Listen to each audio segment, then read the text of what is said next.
안녕하십니까. 2021년 새 농업인 실용교육 복숭아 과정 교육을 시작하겠습니다. 저는 화순군 농업기술센터 고재관입니다. 이번 교육은 복숭아 주요 병해충 진단 및 방제 기술에 대해서 말씀드리겠습니다.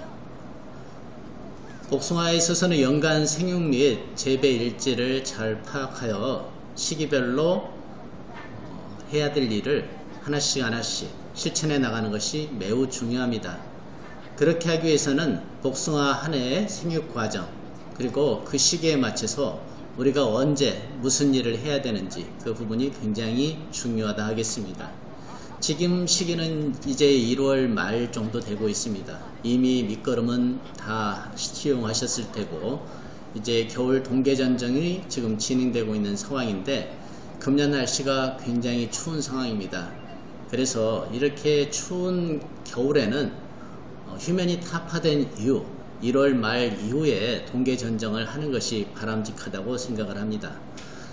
일단 전체적인 1월부터 12월까지 우리가 생육 시기에 맞춰서 어떤 병해충 방제를 해야 될 것인지, 그리고 그 과정에 있어서 세부적인 내용들을 하나씩 여러분들에게 말씀드리겠습니다. 병해충 방제에 있어서 먼저 우리가 알아야 될 것이 한 해 기상 상황에 따라서 많은 기상재해들이 일어나고 있습니다. 주요 시기별로 보면 1월에서 3월 사이에는 동해, 그리고 4월, 5월 봄에는 저온 피해, 그 다음에 5, 6월에는 우박, 여름철에는 태풍, 그리고 장마, 그리고 다시 겨울로 돌아오면 폭설이 있습니다. 그런데 여기에서 복숭아에서 가장 중요하게 생각할 수 있는 기상재해가 겨울의 동해와 그리고 봄의 개화기 때 저온 피해, 그 다음에 여름철 태풍과 장마라고 생각이 됩니다. 그래서 이 시기에 맞춰서 우리가 어떻게 준비를 해야 되고 대응을 할 것인가, 또한 이 또한 중요하다고 생각을 합니다. 지난해 우리가 한번 기상 상황을 점검해 볼 필요가 있습니다. 2020년도 겨울이 굉장히 따뜻했죠. 그래서 2020년도 4월 달에 우리가 개화기를 보면 일단 나주를 기준으로 해서 배 신고 개화기를 보면 가장 최근 10년간 개화가 빨랐던 걸로 이렇게 나와 있습니다.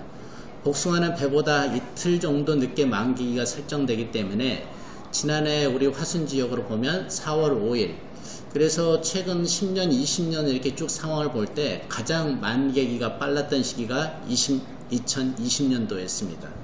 그래서 지난해 4월 개화기 때 저온으로 인해서 또한 온도가 마이너스 2도에서 최고 마이너스 5도까지 떨어지는 상황이 되다 보니까 많은 농가들에서 저온 피해가 발생이 되었습니다. 2019년도의 기상재해를 보면 그때 당시에는 태풍이 가장 이슈가 되셨습니다. 그래서 2019년은 거의 60년 만에 가장 많은 태풍이 우리나라에 영향을 미쳤다고 하는데, 실적으로 기상청 통계 자료를 보면 2019년도에 7개의 태풍이 우리나라에 영향을 미친 걸로 나와 있습니다. 따라서 2019년에는 복숭아 재배 농가에 있어서 태풍이 가장 어려운 기상재해였던 걸로 이렇게 기억이 됩니다. 지난해 2020년의 월별 강우량 현황을 보면 7월달, 8월달 강우량이 평년과 전년에 비해서 매우 높은 걸로 나와 있습니다. 이렇게 강우량이 많다는 것은 결론적으로 복숭아 재배에 있어서 굉장히 어려움이 많았다는 그런 증거가 되겠습니다. 그래서 지난해 최장 장마로 인해서 많은 복숭아 농가들에 있어서 낙과나 병해충 피해들이 발생이 되었습니다. 그래서 강우량이 많다는 것은 상대적으로 일조 시간이 줄어들 수밖에 없는 여건입니다.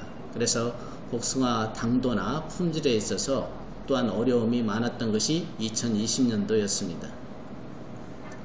우리가 복숭아 주요 병해충을 방제를 잘 하기 위해서는 시기별로 우리가 농장에 있어서 병해충을 예찰을 우선적으로 잘 하는 것이 매우 중요합니다. 그래서 각각의 농장에 있어서 과실이나 잎에 발생되는 피해 상황을 보고 이 병이 또 이 충이 어떤 것인지를 잘 파악해서 병은 사전의 예방적 방제로 충은 사후 예방적 예찰 후에 방제를 하는 것이 매우 필요합니다. 지난해 5월 30일에 이렇게 현장에서 예찰한 사진인데요. 이때 보면 왼쪽에는 색인 구멍병, 천공병 피해가 잎에 나와 있고, 물론 과실에도 피해가 나와 있습니다. 우측은 노른자가 산란한 알들이 이렇게 밀집되어 있습니다. 그리고 아래쪽에 왼쪽 사진은 수지가 발생이 되어 있는데, 이 수지 발생 원인이 또한 한 가지가 아니라 여러 가지 요인이 있을 수가 있습니다. 그래서 우리가 이 부분을 파악하기 위해서는 직접 과실을 잘라서 확인해 보면 일단은 상대적으로 파악하는 데 도움이 됩니다.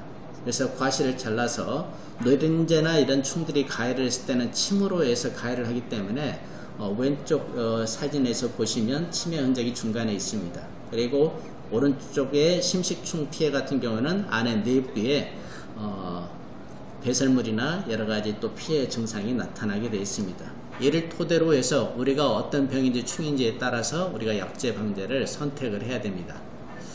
또한 지난해 8월 20일 우리가 긴 장마가 끝나고 나서 현장 상황을 보면 여러가지 생리장애나 이런 상황들이 많이 나와 있습니다. 특히나 복숭아는 내건성에는 강하지만 이게 장마가 길거나 물빠짐이 좋지 않은 토양에서는 뿌리의 조건이 열악하기 때문에 과습으로 인해서 나무가 죽어가거나 또 이렇게 많은 수지가 이렇게 발생이 됩니다. 결론적으로 장마 이후에 9월달, 가을달에 가서 보면 과습 피해로 해서 나무가 죽어가거나 이런 증상이 나옵니다. 상대적으로 과수원의 경사도나 물빠짐이 좋은 토양과 비교할 때 확연하게 우리가 육안으로 구분 지을 수가 있습니다. 또한 지난해 제가 현장에서 상황을 봤을 때 농가들의 문제점 중에 한 가지가 무엇이냐면, 지금 현재 이 사진은 9월 30일에 찍은 사진인데요. 지난해 긴 장마로 인해서 조기 낙엽된 가원이 굉장히 많았습니다. 그러면 상대적으로 낙엽이 되지 않도록 우리가 약제 방제를 하거나 가원 관리를 해야 되고, 또 가을 전정을 우리가 보통 9월 중순경에 실시를 하는데, 지난해와 같이 이렇게 낙엽이 많이 지고 잎이 없는 상황에서는 우리가 가을 전정을 하지 않는 것이 오히려 바람직합니다. 그런데 현장에 가서 보면 많은 농가들이 관행적으로 가을 전정을 과수원의 여러가지 나무의 생육의 상황과는 별도로 조기에 실시를 해서 오히려 역효과를 거두는 경우가 많습니다. 이렇게 되면 9월, 10월에 나무가 저장 양분 축적을 해야 되는데 상대적으로 저장 양분 축적이 매우 어렵기 때문에 겨울철에 동해에도 훨씬 더 취약하게 되고, 이듬해 봄의 개화 결실에도 많은 영향을 미쳐 좋은 품질의 과실을 생산하는데 어려움이 있습니다. 지금 사진을 보시면 가을 진정을 이미 끝내고 오른쪽에 나무 가지를 다 묶어놓은 가원인데요. 이와 같이 9월 30일에 지금 보시다시피 잎이 없다는 것은 굉장히 큰 문제가 되겠습니다. 그래서 앞으로는 그해 기상 상황과 여러가지 요건을 고려해서 가을 전정을 실시하는 게 바람직하다고 생각이 듭니다. 지금 인근에 있는 이 농가 같은 경우에는 조금 전에 사진과 다르게 잎이 충실하게 잘 붙어 있습니다. 이 농가 같은 경우에는 물론 병해충 방제나 가원 여러가지 토양의 관리를 잘 했다고 생각이 됩니다. 이전 사진과 비교했을 때 이듬해 수확에 어떻게 영향을 미칠지 여러분들은 어떻게 생각하십니까? 우리가 이 부분에 대해서 앞으로는 신중하게 생각을 하고 가을 전정을 잘 해야 될 거라고 생각을 합니다. 오늘 주요 병해충 방제를 하는 데 있어서 우리가 기존의 농약 허용 기준 강화 제도, 우리가 PLS 제도라고 하는데요. 이 부분에 대해서 우리가 교육을 많이 받았습니다. 그렇지만 오늘 주요 병해충 방제를 교육하기 전에 이 부분에 대해서 간단히 우리가 짚고 넘어가는 것이 필요할 것 같아서 말씀을 드립니다. PLS에서 우리가 농산물 허용 기준 공통적으로 우리가 0.01 ppm 이렇게 정하고 있습니다. 그래서 전면적으로 복숭아 농가에도 모두 시행이 되고 있기 때문에 우리가 이 기준을 잘 생각을 해서 농약을 선택을 하고 우리가 살포해야 될 걸로 생각이 듭니다. PLS에서 우리가 생각해야 될 것이 복숭아에 있어서는 일반 곡류, 변화, 밀, 보리 그리고 채소류에 비교했을 때 과수는 농약을 하지 않았을 때, 무방제했을 때 실적으로 수확할 수 있는 양이 100에서 11% 정도밖에 되지 않습니다.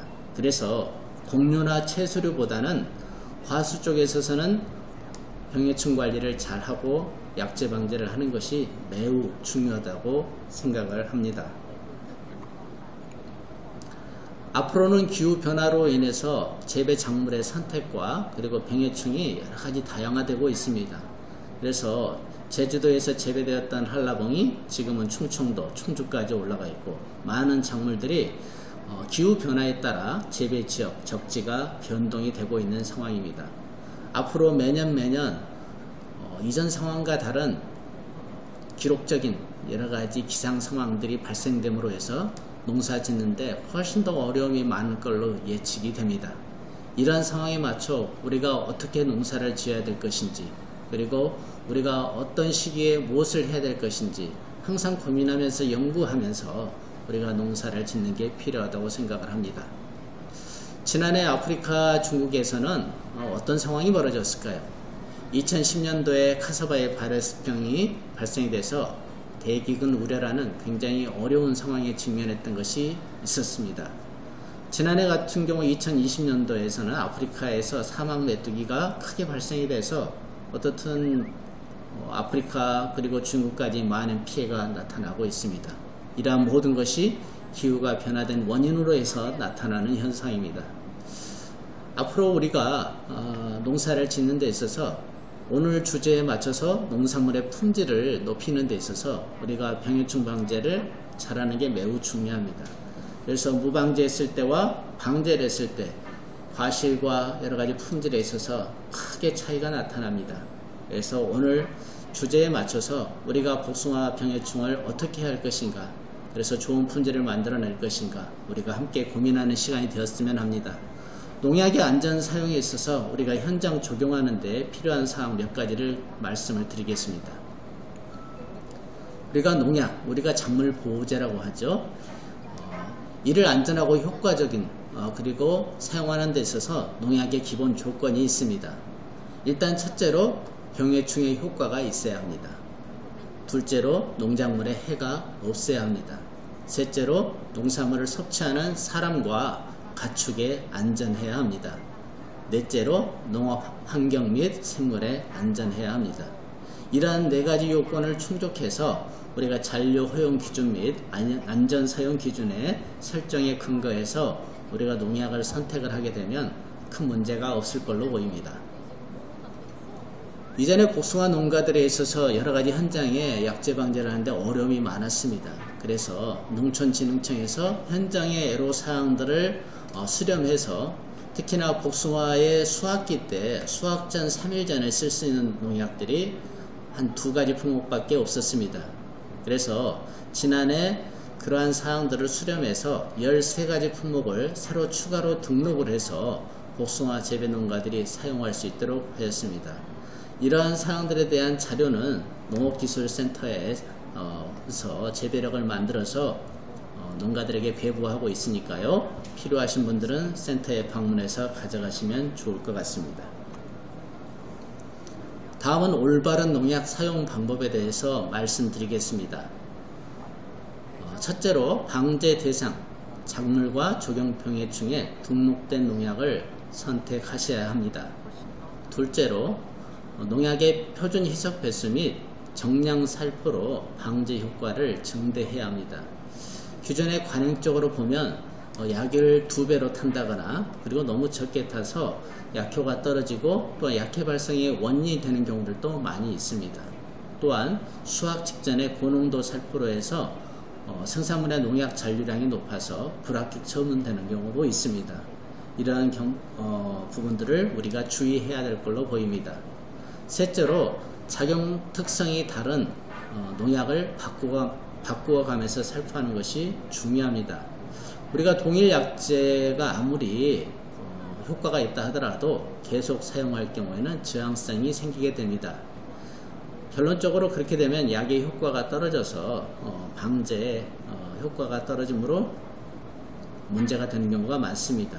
그래서 작용 특성이 서로 다른 농약을 번갈아 가면서 사용하는 것이 매우 중요합니다.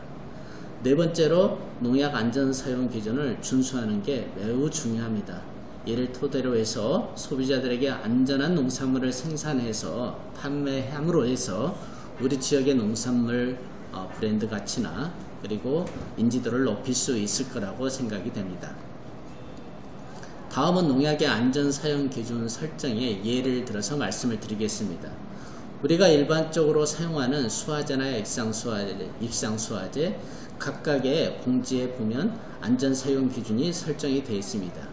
예를 들어서 수확 전 15일 전에 살포하는 농약이라고 한다면 농산물 중에 잔류량과 그리고 농약 살포일 간의 그래프를 보면 15일이 지났을 때 우리가 일반적으로 이야기하는 0.01 ppm 이하로 떨어지기 때문에 안전하게 사용할 수 있다고 합니다.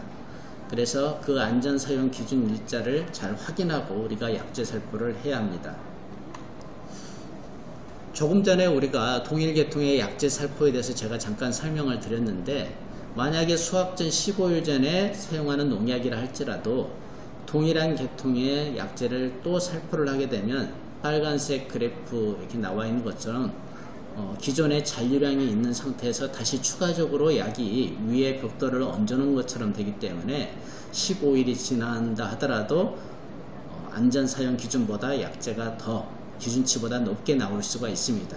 그래서 약제는 항상 기본적으로 바꾸어 가면서 살포하는 것이 원칙이라고 생각하시면 되겠습니다. 다음은 농약의 안전 사용 기준에 있어서 입제 농약에 대한 것입니다. 그래프에서 보시다시피 입제 농약은 처음에 농약을 살포했을 때는 잔류량이 적게 나오지만 일주일 정도 지나면 최고치에 이릅니다. 그리고 나서 서서히 줄어들면서 30일 정도 지났을 때 잔류 기준치 이하로 떨어집니다.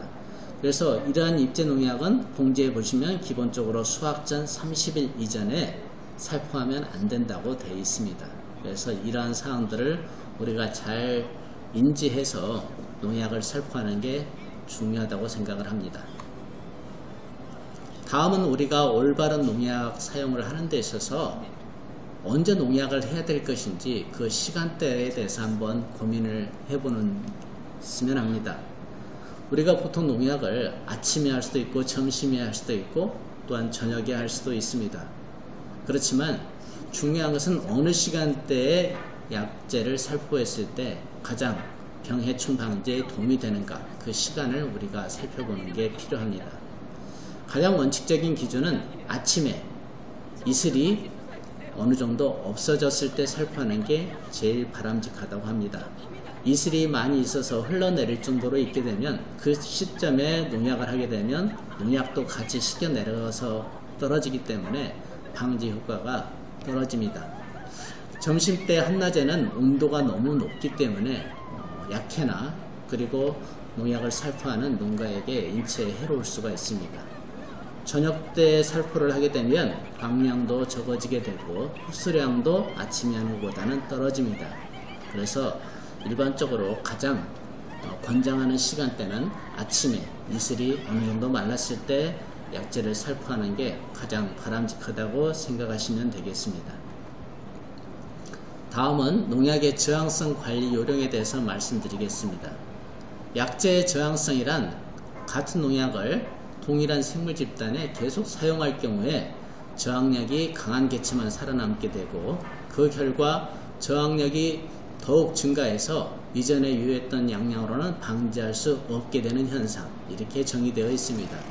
그래서 이전에 설명을 드렸듯이 원칙적으로 각각의 병 해충별로 작용 기작이 다른 농약들을 우리가 선택적으로 바꿔가면서 하시는 게 제일 바람직하다고 생각을 합니다. 우리가 일반적으로 농약 봉지를 보면 녹색, 그 다음에 살균제 같은 경우는 보통 이게 분홍색으로 되어 있고요. 살충제는 녹색, 그리고 제초제는 노란색, 이렇게 봉지나 뚜껑 이렇게 구분되어 있습니다. 그래서 어떻든 농약을 하기 전에 각각의 봉지에 나와 있는 작물별, 병해충, 그리고 사용량, 사용 시기 이런 부분들을 잘 읽어보고 농약을 사용하는 것이 제일 중요하다고 생각을 합니다. 다음은 살균제 작용 그룹 예시적으로 좀 설명을 드리면, 살균제 같은 경우는 보통 봉지에 가나 다라 이렇게 표기가 되어 있습니다. 그래서 하나의 예를 들면 가의 해산 합성 저해제로 해서 가1, 가2, 가3 그리고 가4 이렇게 해서 각각의 세부 작용 기작이 이렇게 달리 구분되어 있습니다. 그래서 우리가 예를 들어서 잿빛무늬병이나 이런 약제를 살포할 때 가1을 했다 그러면 다음에는 나 계열, 그렇지 않으면 다 계열, 이렇게 해서 각각의 계열을 달리 해가면서 약제를 선택해서 살포하는 게 중요합니다. 살충제의 작용 그룹은 1, 2, 3, 4 이렇게 표기가 되어 있습니다. 그래서 각각의 작용 기작별로 계통이 이렇게 나눠져 있습니다. 사용 방법은 살균제와 동일합니다. 제초제 같은 경우는 영어 대문자로 A, B, C, D 이렇게 표기가 되어 있습니다. 그래서 제초제 살포할 때도 가능하면 작용 기작이 다른 약제들을 번갈아 가면서 하는 게 중요합니다. 그래서 지금까지 약제 사용에 대해서 여러 가지 말씀을 드렸는데, 우리가 현장에서 기존에 해왔던 방식대로 약제 살포하면 안 되고요. 그래서 과거에 잘못됐던 기준들을 바꿔가는 게 우리가 매우 중요하다고 생각을 합니다. 그래서 가장 중요한 것은 작물별로 등록되지 않은 농약을 사용해서는 절대 안 되겠습니다. 반드시 복숭아 농가에서는 복숭아에 등록된 농약을 반드시 사용하셔야 됩니다. 그리고 약의 양량을 준수해서 사용하셔야 됩니다. 그렇게 해서 우리가 농약관리법이나 식품위생법에 위반되지 않도록 우리가 관리하는 게 중요합니다. 또한 우리가 농약을 선택할 때 전문가에게 의뢰하는 게 아니라 농약 판매상 또는 주변 농가들의 이야기를 듣고 약을 살포하는 경우가 많습니다.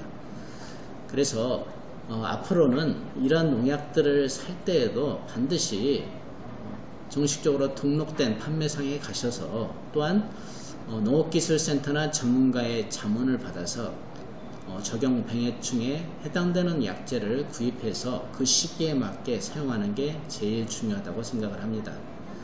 현재까지 농약 정보 획득 경로를 보면 대부분의 많은 분들이 농약을 판매하는 판매상에게서 많이 취득을 하고 있습니다. 농업기술센터에 방문해서 자문을 구하신 분은 실질적으로 22%밖에 되지 않습니다. 그리고 장목반이나 기타 주변 농가들 이런 데서 정보를 얻고 있는데, 어쨌든 앞으로의 농약을 선택하실 때는 판매상에서도 전문가들 그리고 잘 아신 분들에게 자문을 구한 다음에 농약을 선택하는 게 중요하다고 생각을 합니다. 지금까지 내용을 정리해서 말씀을 드리겠습니다. 농약을 사용할 때 이것만은 꼭 바르게 알고 사용하는 게 필요합니다. 첫째, 농약은 절대로 오남용하시면 안 되겠습니다. 둘째, 농약은 등록된 작물에만 판매하고 사용해야 합니다. 셋째로, 농약의 희석 배수와 살포 배수를 지켜서 살포해야 합니다. 네 번째, 출하 전에는 마지막 살포회를 반드시 준수해야 합니다. 그리고 다섯 번째로, 농약의 포장지 표기사항을 반드시 확인해야 합니다. 여섯 번째, 불법 밀수입 농약이나 출처 불분명한 농약은 사용하지 않아야 합니다. 그래서 이 기본적인 6가지 사항을 우리가 항상 머릿속에 염두에 두시고 복숭아 병해충 방제를 하시고 또한 농약을 선택하시는 게 필요하다고 생각을 합니다. 지금까지 내용들을 잘 생각을 하시고 한번 복습한다 생각하시고요. 이후 시간은 잠깐 쉬었다가 복숭아 실질적으로 주요 병해충 예찰과 또 동계방제, 생육기 방제 내용들을 하나씩 해 나가도록 하겠습니다. 잠시 쉬었다가 다시 진행하도록 하겠습니다.